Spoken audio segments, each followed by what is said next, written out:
Aujourd'hui, je vous parle du contrat d'objectifs et de performance de l'École nationale supérieure maritime. Un contrat, c'est un acte juridique entre deux personnes, en l'occurrence le gouvernement et l'École nationale supérieure maritime, opérateur du ministère chargé de la mer. Ce contrat a été pensé par le conseil d'administration de l'école comme un contrat d'adhésion, pour aller dans le sens des acquis des dernières années, et notamment le Fontenoy du maritime, avec le doublement du nombre d'officiers diplômés par l'école entre 2021 et 2027. En 2027, c'est pas moins de 446 officiers que nous diplômerons dans les rangs de l'École nationale supérieure maritime. Alors ce contrat, il a été vu comme un contrat d'adhésion parce qu'il a fait participer l'ensemble des acteurs de cette école, les élèves, les enseignants, les agents, mais également quelques membres du conseil d'administration qui se sont mobilisés autour d'une douzaine de thématiques identifiées en mars. Et ces thématiques ont amené à choisir quatre axes qui sont enseigner la mer de toutes nos forces, nationaliser la formation supérieure maritime, soutenir l'économie de la mer, maritimiser les esprits et développer le sens marin. Et autour de ces quatre axes, nous avons plus de 150 actions qui vont se décliner entre 2023 et 2027 tout au long de la durée du contrat. Nous avons croisé ces ambitions avec les collectivités territoriales, avec les acteurs de l'État et notamment la Direction générale des affaires maritimes, de la pêche et de l'aquaculture, notre tutelle. Et c'est ce qui a permis d'aboutir à la signature du contrat à la fin de l'année 2023. Et je tiens à remercier particulièrement ceux qui nous ont aidés à faire aboutir ce contrat. J'ai une pensée particulière pour les armateurs, les acteurs économiques, sans lesquels ce contrat n'aurait pas pu aboutir, et évidemment les instances du dialogue social en interne à l'établissement. Alors je retiendrai trois idées fortes autour de ce contrat. Le premier élément, c'est d'abord nous donner du temps et s'inscrire dans une logique de pluriannualité. Ce contrat doit nous permettre de disposer de moyens. Deuxième élément, favoriser la meilleure intégration territoriale et cultiver notre ancrage sur les 4 sites que sont Le Havre, Marseille, Nantes et Saint-Malo, et favoriser la meilleure cohérence entre ces 4 sites. C'est d'ailleurs pour ça que ce contrat est sous-titré Faire École. Troisième élément, voir plus loin, grandir autour de l'Institut national supérieur maritime, une structure légère qui devra voir le jour d'ici à 2026 et qui devra trouver d'autres thématiques maritimes pour renforcer la meilleure cohérence de l'offre de la politique publique maritime de formation dans notre pays. Alors bonne découverte à tous, les axes vont être précisés par différentes parties prenantes de cette école.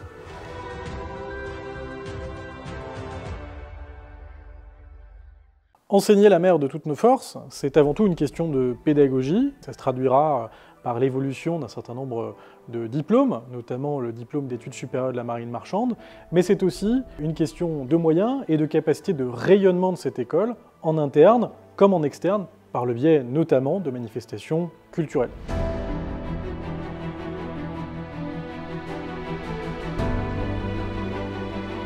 L'ENSM s'est engagé dans la réforme du diplôme d'études supérieures de la marine marchande. Cette réforme s'oriente en 3 axes. 1. Répondre à l'augmentation des effectifs. 2. S'adapter aux besoins de l'industrie, donc en particulier l'évolution technologique des navires. 3. S'adapter au profil des élèves entrants, en particulier le profil des élèves qui viennent des cursus secondaires, donc baccalauréat. Pour ce faire, le DESCMM a été modifié dans sa longueur. La période de navigation a été placée entre le cursus opérationnel et le cursus direction pour bien scinder les 2 cursus et donner beaucoup plus de lisibilité aux élèves mais aussi aux armateurs. Et enfin, les enseignements du cycle académique et fondamentaux sont concentrés sur la première année pour débuter les enseignements professionnels à partir de la 2e année, ce qui nous permettra de réintégrer directement en 2e année des élèves de classe préparatoire aux grandes écoles ou de BUT sur les spécialités et les disciplines qui nous concernent. L'objectif 2 concerne la montée en compétences de tous pour répondre aux nouveaux enjeux du maritime. La mission même d'une école est justement la montée en compétences des élèves en les prenant au début et en les amenant à la fin, en collant au maximum aux réalités du terrain et ces enjeux du secteur maritime qui sont nombreux, la transition énergétique, le changement climatique, la protection de l'environnement marin. Parmi les actions phares importantes, il y aura la mise en place d'un tutorat qui sera effectué par les élèves plus anciens de l'école au profit des nouveaux arrivants. On pourra également passer par un mécanisme de soutien qui sera effectué par des professeurs vacataires qui viendront aussi aider nos élèves. Autre action phare, un cycle de conférences qui permettra d'ouvrir nos élèves à des horizons élargis, puisqu'ils ont vocation par définition à naviguer aux 4 coins du globe, et donc ça permettra par exemple de leur parler d'économie, de commerce international, de sécurité en mer, et j'en passe. L'objectif principal de la formation continue au sein de l'ENSM, c'est d'apporter un service de qualité aux armements et aux marins pour leur permettre le maintien de leurs compétences ou le développement de leurs connaissances. Aujourd'hui, il y a une réelle demande des marins et des armements. Des marins d'une part pour augmenter leurs compétences et leur permettre de se valoriser sur le marché du travail, et d'autre part des armements et des marins pour être plus maîtres de leur sécurité à bord. L'objectif, c'est de mettre au service des marins et des armements la qualité de nos intervenants et de nos infrastructures pour leur permettre de développer des nouvelles compétences. Une des premières actions pour atteindre cet objectif est de développer en interne un logiciel qui nous permet d'améliorer nos conditions de travail au sein de l'équipe, et aussi de proposer aux armements et aux marins une plateforme externe pour pouvoir s'inscrire à leur stage directement sur Internet. La deuxième action pour atteindre cet objectif, c'est de proposer des nouvelles formations adaptées aux nouveaux besoins des armateurs et des marins. Pour enseigner la mer de toutes nos forces, il nous faut des moyens. Des moyens qui permettent d'assurer les objectifs du Fontenoy du Maritime, de doubler le nombre d'officiers formés, mais aussi des moyens qui nous permettent de faire école. En premier lieu, ce sont des moyens humains, donc des enseignants, mais aussi du personnel en soutien à la scolarité et des personnels en support. Pour cela, on doit proposer un cadre d'emploi attractif et qui permette un bien-être au travail à tous. C'est par exemple permettre aux enseignants titulaires d'avoir un cadre d'emploi stable et pérenne. C'est aussi permettre aux marins en activité de venir enseigner à l'ENSM tout en gardant leur maintien d'affiliation à l'ENIM. Ce sont des moyens immobiliers également. Des moyens immobiliers qui permettent d'avoir des surfaces adaptées tout en assurant la transition énergétique de nos bâtiments. Et pour cela, il faudra travailler avec les financeurs publics pour obtenir les moyens d'atteindre les objectifs ambitieux de réduction des émissions de gaz à effet de serre de nos implantations. Au-delà de l'immobilier, c'est toute l'action de l'école que nous voulons entraîner dans le cercle vertueux de la labellisation développement durable et responsabilité sociétale. Ce label de l'enseignement supérieur doit guider notre action, qu'il s'agisse de politique sociale, d'environnement ou même d'intégration de ces éléments dans nos formations. Enseigner la mer de toutes nos forces, c'est également développer le sentiment d'appartenance et la cohésion au sein de l'ENSM, et notamment en s'appuyant sur la dimension artistique. Actuellement, nous avons 4 sites répartis sur le territoire national proposant 4 formations initiales complètement différentes. Nous avons différents acteurs qui ne communiquent pas forcément entre eux. Notre objectif, c'est de réunir en fait les différents acteurs, que ce soit les collaborateurs comme les étudiants, à l'occasion de différents événements et de différents projets. Ça peut passer notamment par un colloque annuel, mais il y a aussi tout l'aspect culturel qui est vraiment un levier pour nous. Notre objectif à nous tous, c'est de donner envie de rejoindre l'ENSM et de rester à l'ENSM, et donc forcément de faire école.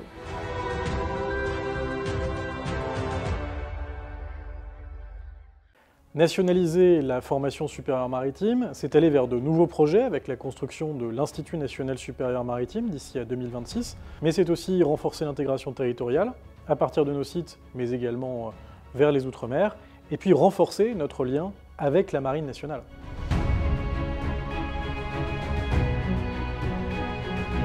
L'Institut national supérieur maritime doit pouvoir voir le jour d'ici à 2026. Il s'agit d'une structure légère. Elle doit venir faire grandir cette école nationale supérieure maritime. Alors il ne s'agit pas d'aspirer d'autres écoles, il s'agit de les fédérer.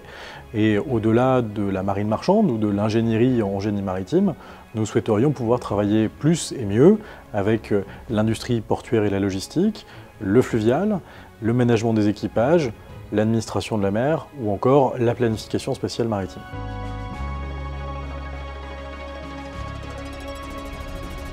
La densification de l'intégration territoriale est l'un des objectifs importants pour nous. Nous l'avons actuellement dans le cadre de l'enseignement et de la recherche, avec les universités et avec les grandes écoles du territoire. Il serait sans doute souhaitable d'avoir des actions plus citoyennes, par exemple de nettoyer le littoral, ou d'autres actions plus axées vers les étudiants qui aujourd'hui peuvent se trouver en situation difficile financière. Cet objectif pour moi est primordial en tant que directeur de site. J'ai plus de 500 étudiants sur site et il est important de les intégrer dans le territoire et dans les actions qui sont menées.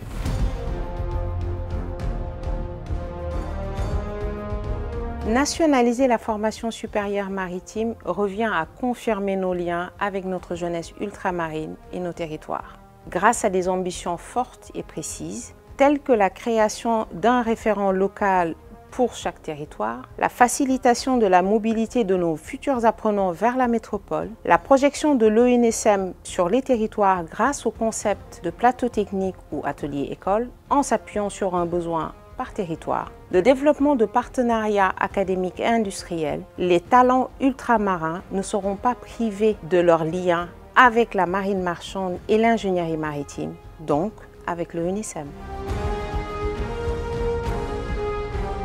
La marine marchande et la marine nationale sont liées intrinsèquement depuis des siècles. Ces deux entités ont des centres de formation qui permettent de former des officiers ponts ou des officiers machines. L'école navale en est la preuve, mais aussi il y a le centre de Saint-Mandrier pour le pôle d'enseignement méditerranéen. L'objectif est vraiment de mutualiser ces deux types de formation en apportant un vrai lien entre les deux marines. L'ENSM souhaite organiser des conférences sur la réserve opérationnelle qui est dédiée à nos jeunes élèves officiers pour intégrer des périodes de navigation en tant qu'officier machine ou officier pont dans la marine nationale. Je porte ce sujet car en tant qu'ancien navigant de la marine nationale, il était important pour moi de faire le lien entre mes compétences acquises dans mon ancien métier et l'enseignement dispensé au sein de l'ENSM. L'objectif étant de créer des savoir-faire pour les futurs marins de la marine marchande.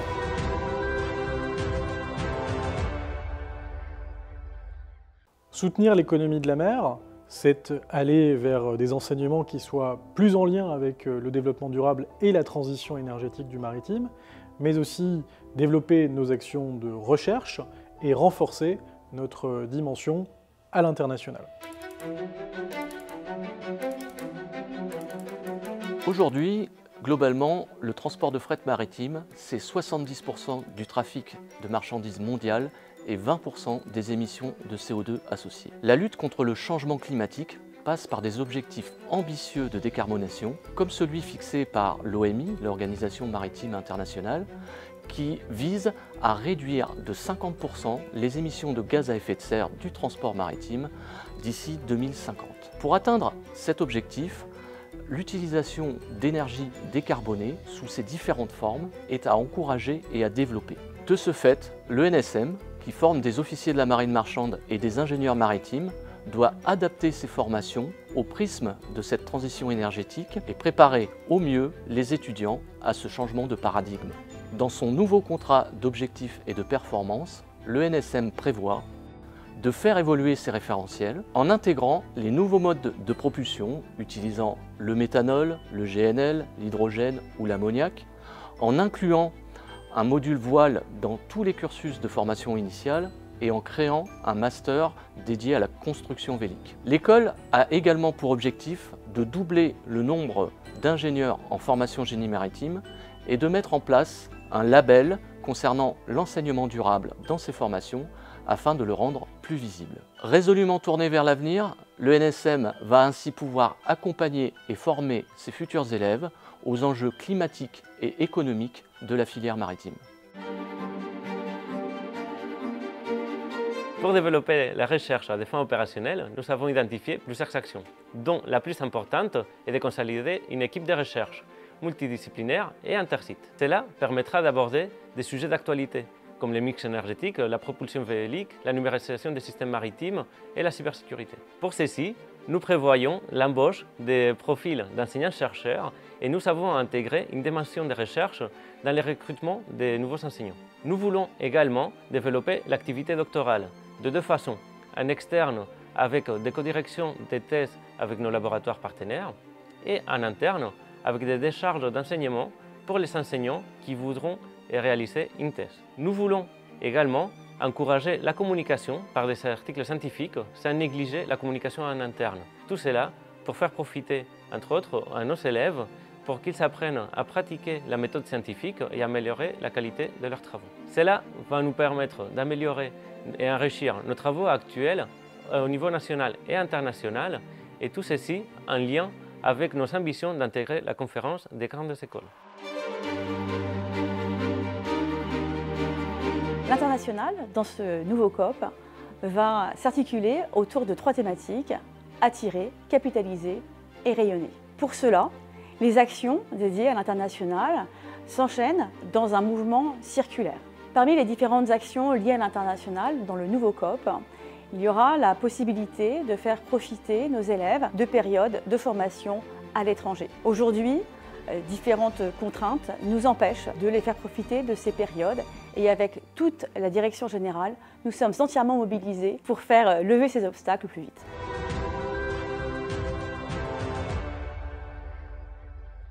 Maritimiser les esprits et développer le sens marin, c'est s'assurer du meilleur rayonnement de cette école pour favoriser son attractivité en s'appuyant notamment sur sa nouvelle fondation et les projets qu'elle inspire. C'est également favoriser la meilleure ouverture de cette école en cultivant toutes les formes d'accompagnement.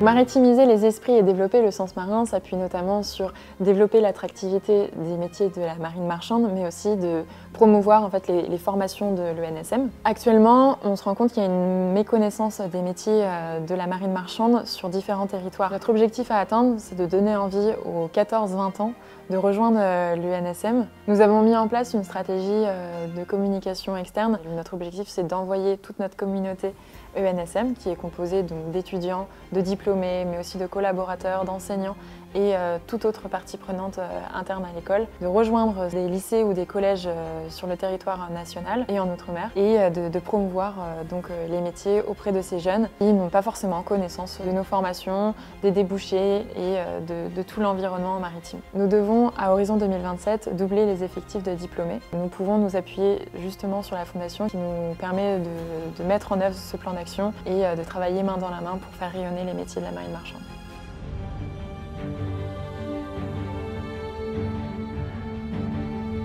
Aujourd'hui, le constat, c'est qu'on est à 15% d'étudiantes qui suivent le cursus en formation initiale. Ce chiffre-là, à lui seul, est un enjeu. En fait, l'idée, c'est de le voir progresser au fil de l'eau. Voilà, qu'on puisse faire une augmentation progressive. Il nous faut encore un peu en gagner en maturité pour réussir à poser et à fixer les indicateurs qui vont nous permettre de prendre un peu la température de quelle est la place de l'ENSM par rapport à l'égalité professionnelle. Par contre, sans attendre ces indicateurs-là, on a déjà mis en place un collectif de référents qui porte sur la discrimination, la laïcité, l'égalité professionnelle, le handicap par exemple. Et on a commencé à se réunir pour justement voir comment on pouvait fonctionner ensemble et comment on pouvait pouvoir promouvoir aussi cette culture-là au sein de l'établissement. Parce que l'idée, c'est de formaliser notre volonté commune de pouvoir œuvrer pour un bien-être ensemble. À l'issue du Fontenoy du Maritime, il a été demandé à l'École nationale supérieure maritime de développer ses ressources propres. C'est ainsi qu'une fondation a été créée en 2023 et elle travaille aujourd'hui autour de différents grands projets. Je vous en cite 2 parmi les 5 qui ont été définis par le conseil de gestion, présidé par Colombo Monnier. Hydrocontest, un concours d'académies maritimes du monde entier qui viendront en septembre 2025 pour travailler sur la décarbonation, sur la digitalisation et préparer l'avenir du transport maritime. Un autre projet, celui de la mini-série, qui doit pouvoir attirer de nouveaux talents au secteur et mieux le faire connaître, précisément par une valorisation de celui-ci auprès du grand public. Nous avons également des dynamiques plus larges, celles des équipages promotionnels qui iront dans les collèges, dans les lycées, pour promouvoir la marine marchande ou l'ingénierie en génie maritime. Pour cela, nous avons besoin de vous, nous avons besoin de dons individuels, de dons des entreprises, des armateurs. Je rappelle que ces dons sont défiscalisables pour aboutir à un budget annuel d'1,5 million d'euros pour la fondation de l'ENSM. Le constat actuel, c'est que sur l'histoire de l'ENSM, on n'en sait pas grand-chose. Il n'y a rien d'écrit. Il y a une page Wikipédia sur laquelle on se réfère sans arrêt, mais c'est très insuffisant. Savoir d'où on vient, c'est à mon avis quelque chose de primordial. L'objectif à atteindre, donc, c'est de bien connaître notre histoire, et pour ça, il faut faire des recherches en histoire, et donc établir une thèse de recherche en histoire sur l'histoire de l'enseignement maritime, et peut-être de la formation des officiers plus précisément. Pourquoi est-ce que je porte ce projet? Parce que j'ai un œil critique sur les traditions, alors que l'histoire doit permettre de savoir d'où on vient pour savoir où est-ce qu'on veut aller.